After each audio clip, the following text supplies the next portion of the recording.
वो कब से वहां सर झुकाए बैठी थी। सर्दी की वजह से उसका जिस्म अकड़ रहा था, होंठ नीले हो गए थे, मगर उसे कब परवाह थी। बाहर से ज्यादा उसके अंदर का मौसम सर्द और उदास था। दरख्तों के जर्द पत्ते उसके आसपास बिखरे हुए थे। वो आंखें मूंदे दरख्त के साथ टेक लगाए उस शाम के उदास मंजर का हिस्सा लग रही थी। कदमों की आहट और छड़ी की टक टक की आवाज सुनकर उसने बंद आंखें खोली। नुसरत बेगम उससे कुछ फासले पर खड़ी सख्त तेवरों से उसे घूर रही थीं। कितनी आवाजें दी हैं तुम्हें, सुनाई देता है कि नहीं? वो गोद में से अपनी डायरी और कलम उठाकर खड़ी हो गई। नवाज अली का फोन आया था। वो खालदा और अशर के साथ आ रहा है, तुम गुलजार बी के साथ खाना बनवा दो। जी दादो। वो उनके हमराही चलती हुई लॉन में दाखिल हुई। नुसरत बेगम अपने कमरे में चली गई। मगरिब का वक्त था। उसने वजू किया और नमाज पढ़ के किचन में आ गई, जहां गुलजार बी पहले ही से काम में मसरूफ थी। 2 घंटे लगाकर गुलजार बी के साथ खाना तैयार किया। वो लाउंज से गुजर कर अपने कमरे में जाने लगी थी जब नुसरत बेगम ने उसे पुकारा। जी खाना तैयार है। उसने असबाब में सर हिलाया।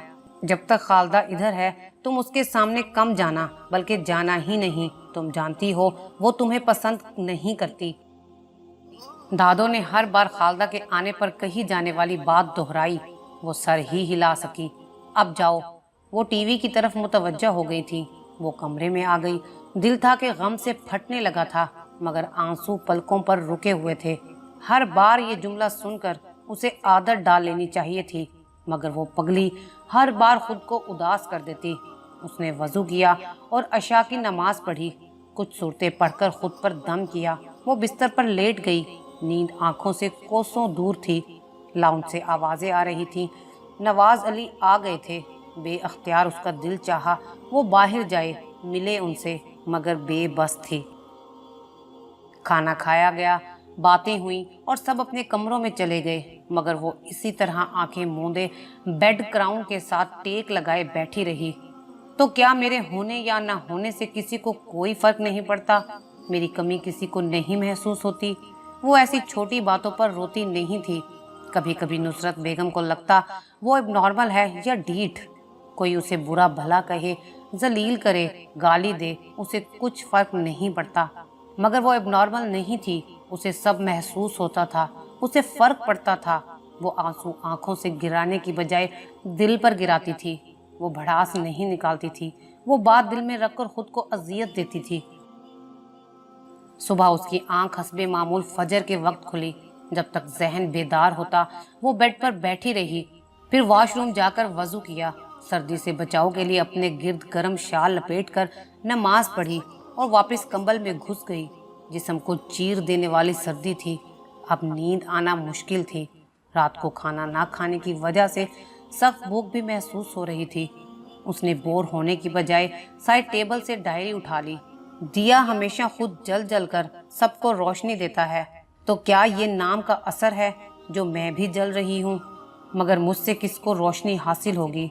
कभी कभी मुझे लगता है मैं धुतकारे जाने के लिए ही दुनिया में आई हूँ। आखिर क्यों एक ही ताना मुझे मिलता है? क्या कसूर था मेरा, मेरी माँ का, जिसकी सज़ा मुझे मिल रही है? वो किसी से पूछ भी नहीं सकती थी। एक बार उसने ये गलती की थी जब खालदा ने उसे माँ का ताना दिया था। उसकी माँ ने जलील करने में कोई कसर नहीं छोड़ी, और आप उसकी बेटी को सीने से लगा रही हैं। ये भी जलील करेगी, आखिर नस्ल तो उसी गंदे खून की है। उसने ये बात जाकर नवाज अली को बताती थी और उनके सामने खड़ी उनका जब्त आजमा रही थी। बताएं ना बाबा, मेरी माँ ने आखिर ऐसा क्या किया था? उसका जवाब उसे थप्पड़ की सूरत में मिला था। उसके बाद उसने दोबारा ये गलती नहीं की, मगर तजस्सुस बढ़ता जा रहा था। उसे जानना था आखिर ऐसा क्या किया था उसकी माँ ने कि मरने के बाद भी उसे गाली दी जाती थी, जिसके नाम का ताना उसकी अपनी जात पर एक ऐसे दाग की तरह चिपक गया था जो कभी धुल नहीं सकता था। सोचों की दौड़ कहां से कहां तक पहुंच गई जो कभी सुलझ नहीं सकती थी। उसने डायरी बंद करके साइड टेबल पर रखी और अच्छी तरह शाल लपेटकर बाहर आ गई। घर के पिछले हिस्से में आकर वो दीवार के साथ टेक लगाकर बैठ गई। खनक हवा के थपेड़े उसके जिस्म को छू कर गुजरते तो सर्दी की एक लहर पूरे जिस्म में सरायत कर जाती। घर का ये हिस्सा उसका पसंदीदा था, वो अपना ज्यादातर वक्त यहाँ पे गुजारती। इस हिस्से में इंसान तो इंसान, कोई परिंदा भी नहीं आता था। यहाँ बस वो और उसकी सोचें, उसकी डायरी और बरगद का बूढ़ा दरख्त। दया बीबी, गुलजार बी की आवाज पर उसने सर उठाया। बेगम साहिबा पूछ रही हैं कि कॉलेज नहीं जाना क्या? मैंने नाश्ता तैयार कर दिया है, अभी काफी वक्त था। सर्दियों में तो अमूमन क्लासेस लेट लगती हैं। मगर वो हाथ मसलते उठ खड़ी हुई। वो जानती थी दादो क्यों उसे जल्दी कॉलेज भेजना चाहती हैं। फुफ्फो उठ गई हैं। उसने गुलजार बी से पूछा, नहीं, अभी सिर्फ बेगम साहिबा उठी हैं, आप नाश्ता लगाएं, जब तक मैं तैयार होकर आती हूँ।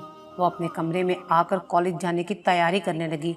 अगले 15 मिनट बाद वो नाश्ता करके घर से निकल आई थी। दिल तो बहुत चाह रहा था बाबा से मिलकर कॉलेज जाए, मगर वही मजबूरी और बेबसी रास्ते में हाइल थी। बस के आने में अभी आधा घंटा बाकी था।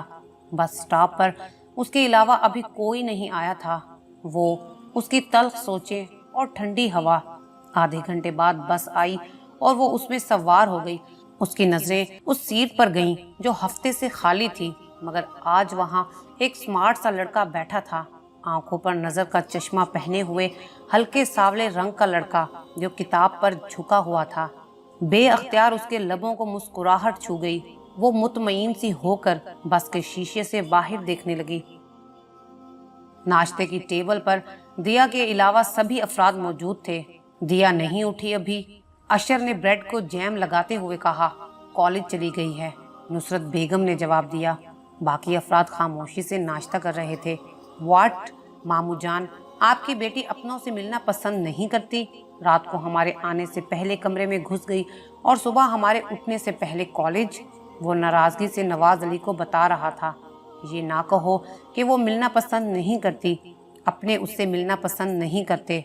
अब बार बार वो जलील होने से तो रही।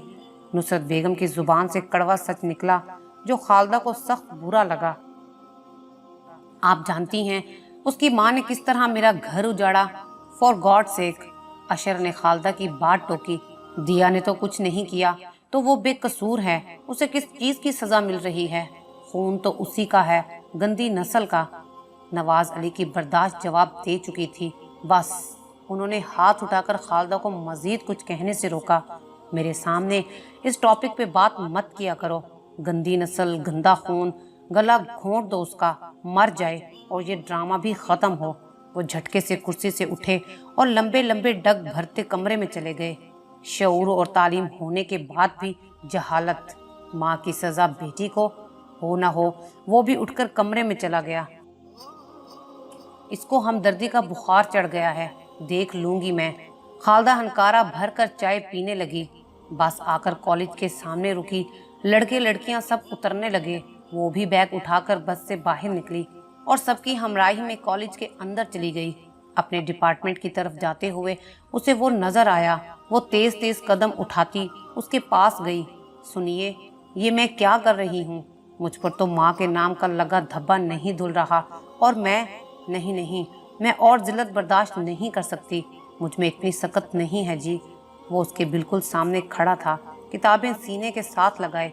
कुछ नहीं, सॉरी। वो वापस पीछे मुड़ गई। ये क्या बेवकूफ़ी कर रही थी दिया? एक दिन मुलाकात होगी, फिर रोज़ मुलाकातें होंगी, और तुम जानती हो तुम उससे कभी मिल नहीं सकती। फिर भी दिमाग उसे समझा रहा था, मगर दिल उसे बुराई पर उकसा रहा था। दिया, तुम इससे मोहब्बत करने लगी हो और मोहब्बत से दस्तबरदार नहीं होते। मिलना ना मिलना मुकद्दर का खेल है। उसके दिलो दिमाग के दरमियान जंग जारी थी। वो आंखों की नमी पोंछती हुई अपने डिपार्टमेंट की तरफ बढ़ी। नावल दाग अभी जारी है। इसकी नेक्स्ट एपिसोड कल अपलोड कर दी जाएगी।